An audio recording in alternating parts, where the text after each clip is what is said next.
What's up, Tar Heel Nation? This is Gil Elhart with the UNC Hoops Talk podcast, joining you after two more unbelievably gut-punching losses in ACC play here over a 48-hour span. The first being to Virginia in Chapel Hill on Saturday night. Carolina played a pretty solid game overall against a very tough, stingy Virginia defense.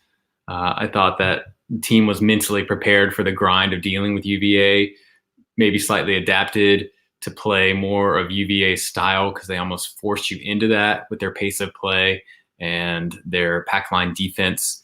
And overall, I think that Carolina's offense handled the pack line defense pretty well, considering, for the most part, that you're not going to, generally speaking, shoot a great percentage. And in this game, Carolina actually did shoot 50%, which for them is really good. Most games they're in the 40% and even a few games in the 30% range. And they hit their free throws down the stretch to put themselves in a great position to win the game. Overall, they were 9 of 14 from the free throw line. UVA was 7 of 8. So they scored more points from the free throw line, although they did have a few more misses. But Keeling hits 3 big ones off of an Armando Bacot offensive rebound in the last 10 seconds of the game. Keeling's fouled while shooting the 3. Bacot, by the way, had 16 rebounds. Huge night on the boards for Armando. And Keeling steps up, composed, hits the first 2. Tony Bennett calls a timeout to set up his plan and maybe try and ice Keeling. And Keeling comes through and hits another free throw, clutch free throw. However, you just have this feeling in your stomach, a little sinking feeling. There's 10 seconds left. And the way this season has gone, Carolina has not been able to close out games, particularly on the defensive end. We're going to see a trend here. And so sure enough, Kihei Clark drives baseline. Cole had a difficult time staying in front of Kihei during this game. I thought Kihei dishes it to Walden Tensai in the corner. He pump fakes, gets leaky in the air, and then throws up just, a dagger 3 with 0.8 seconds to go. And Carolina loses by 2 points to UVA. Brooks had a great night there, 20 points on 9 of 14 from field goal range, and Cole Anthony had 17 points on 7 of 16 from the field. Keeling had 11 points in this game, 4 of 6 from the free throw line. He's been very efficient lately, and I was remiss by not mentioning him as being a positive part of the team in my last podcast. He's really come along strong. Roy has inserted him into the starting lineup. I think UVA was the first game that he had started in a while. And he's been playing really well, really found his range, mostly just inside the three-point line, although he's starting to hit a few threes as well. And he's had a freshman season-like trajectory. I know he's a graduate transfer senior, but he's struggling early and then finding his niche and getting into the groove here lately, which has been good to see. And the team overall has been really fighting hard in dealing with a ton of adversity. I mean, it'd be one thing to have a game like this happen once in a season where you lose on a last-second 3 at home, but it's happened to Carolina 5 times because you turn around in 2 nights, go to Notre Dame, and play a good game on the road. And to be truthful, this is one of the few games I did not watch on the season, and in some ways I'm glad because we managed to blow a second-half lead to Notre Dame, 15-point lead in the second half, I believe. And another dagger 3 to close out the game. So this one was a huge night for Garrison. Coming off the 20-point game against UVA, he had 22 points and 7 rebounds in 36 minutes, +9 overall, plus-minus rating for Garrison. He's been just our steadying presence throughout the season. He's had his woes at the free throw line. He seems to have overcome that, and we can just count on him for a solid performance night in and night out. He's been the kind of the glue guy. Cole Anthony had 23 points on 7 of 16 field goals and 6 of 6 from the free throw line. As a team, we shot 42% and 40% from three-point, which is somewhat notable because generally we've been 30% or less, and we've had some games where we were like 10%. And I think this is a huge contribution from B-Rob being back. He went 3 of 6 himself in somewhat limited action. He played 25 minutes. I don't think he's fully healthy with the ankle. I think he was limited and wasn't really fully capable of driving. He was reluctant, understandably speaking, to really go into contact. But he provided an impact. He clearly wanted to win the game. He's a crucial part of this team that adds an identity to the Heels. And so it's good to have him back. And Carolina goes on a big 13-0 run early in the second half to take a lead. They were down in the first half, managed to weather a little bit of a storm from Notre Dame and claw back into it when things were maybe looking like, is this going to end up being a big halftime deficit? Carolina clawed their way back, goes on a big run, 13-0 run. When's the last time you've seen this Carolina team, go on a run that big this season? I can't think of too many times. Certainly it's been a while. And so they build a big second half lead, only for Notre Dame to whittle it back. I think Notre Dame got hot from three-point land and really fought back in the last 8 minutes.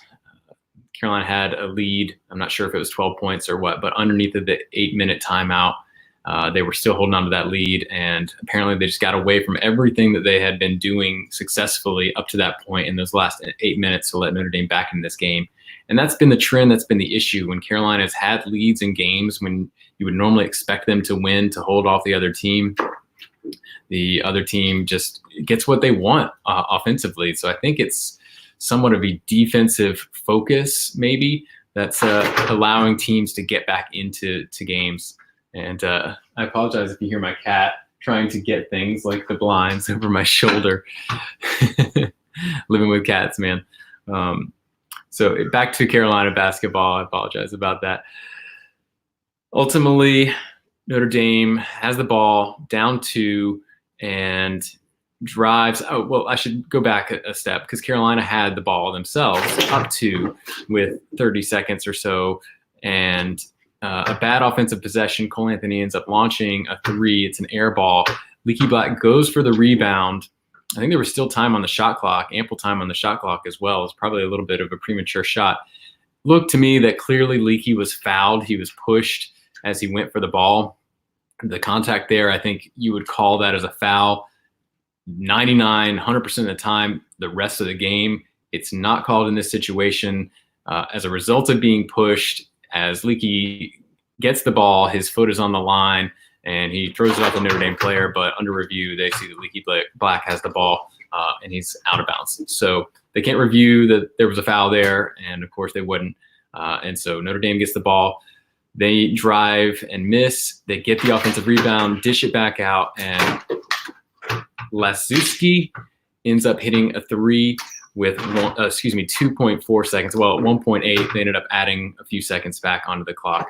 And Carolina sets up a good inbounds play. Brandon Robinson got to midcourt and throws up a nice-looking, it was online, a good-looking 3. Unfortunately, it's short. Carolina loses again.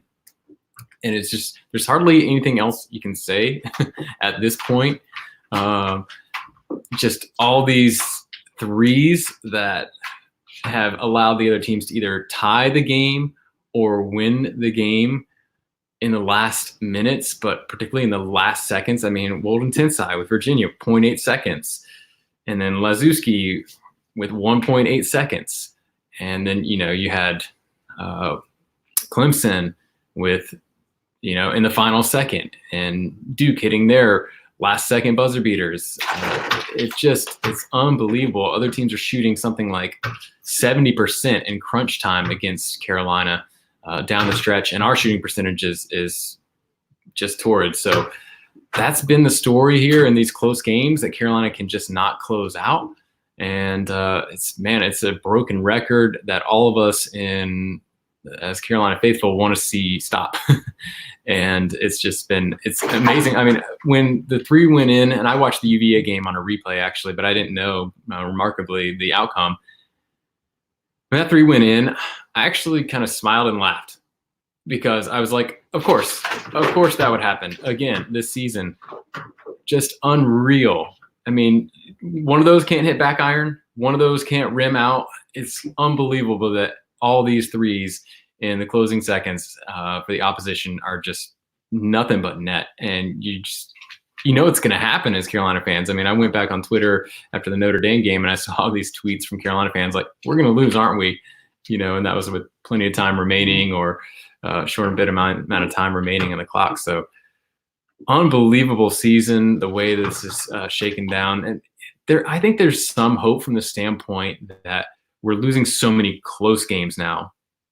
My wife was watching the game and she said, I just can't stand how they're losing these last second games. And it's just like, that's just the worst.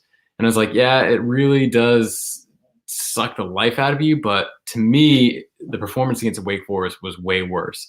Carolina not showing up to play, not putting out any effort and fight. Well, I'm not saying they didn't put out any effort, but just clearly weren't ready.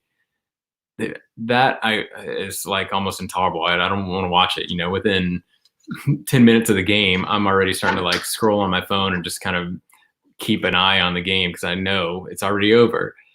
In these games where they're showing the fight and they're playing hard to the end, that's what we want to see as fans. That's all we can hope for at this point. I think that if they keep doing that, then they might get some of these. We've got a tough stretch ahead. We got 5 more games until the ACC tournament, starting with Louisville this Saturday. That's a 4 p.m. game. It's on ESPN.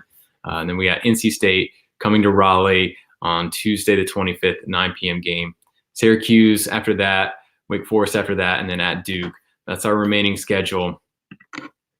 And, then, of course, the ACC tournament. So that's what we have remaining. If Carolina can just keep playing with this level of fight and tenacity and hopefully just get a little bit more defensive execution successful or just catch a break down the end of the game, then hopefully we can pull out a few more wins as the season goes on.